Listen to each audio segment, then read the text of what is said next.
সব স্বপ্ন বড় কোনো শহরে জন্ম নেয় না, কিছু স্বপ্ন জন্ম নেয় গ্রামের বাড়িতে, আম গাছের ছায়ায়, সীমিত সামর্থ্যের মাঝেও।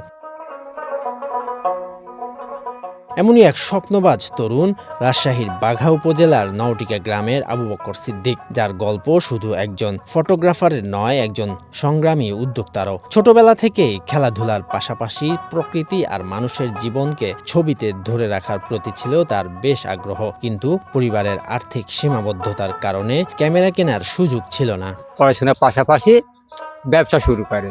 ব্যবসা শুরু করতে করতে আপনার ওই নিজের ক্যামেরা ছিল না, একজনের ক্যামেরা আনি কিছুদিন ওই ক্যামেরা দিয়ে ব্যবসা করলো, অনলাইনে ব্যবসা। এখন আমার নিজের বাগানে আজকে আম ভাঙ্গি অনলাইনে দেওয়া হচ্ছে। 2018 সালে পাকা আমের ব্যবসা করে কিছু টাকা লাভ করেন বকর। সেই টাকার সঙ্গে মায়ের দেওয়া কিছু অর্থ যোগ করে কিনে নেন একটি অ্যান্ড্রয়েড ফোন, আর সেই ফোনই হয়ে ওঠে তার স্বপ্ন পূরণের প্রথম সঙ্গী। আস্তে আস্তে অল্প অল্প করে টাকা জমিয়ে আমি সেকেন্ড হ্যান্ড ক্যামেরা কিনলাম।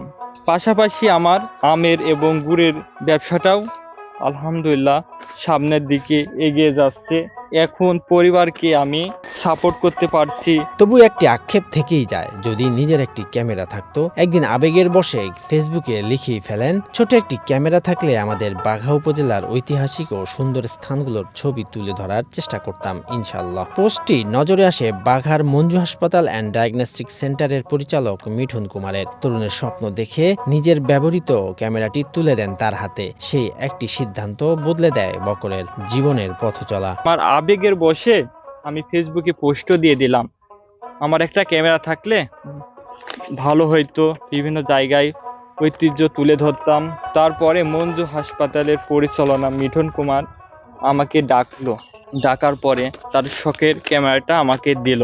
ধীরে ধীরে টাকা জমিয়ে কিনে ফেলেন নিজের একটি ক্যামেরা। বর্তমানে আবু বকর সিদ্দিক একজন ফটোগ্রাফারের পাশাপাশি সফল ক্ষুদ্র উদ্যোক্তা। আবু বকর সিদ্দিকের গল্প আমাদের শেখায়, স্বপ্ন পূরণে বড় শহর বা বড় পুঁজি নয়, দরকার সাহস, পরিশ্রম আর লেগে থাকার মানসিকতা। শরীয়তুল্লাহ, বৈশাখী সংবাদ।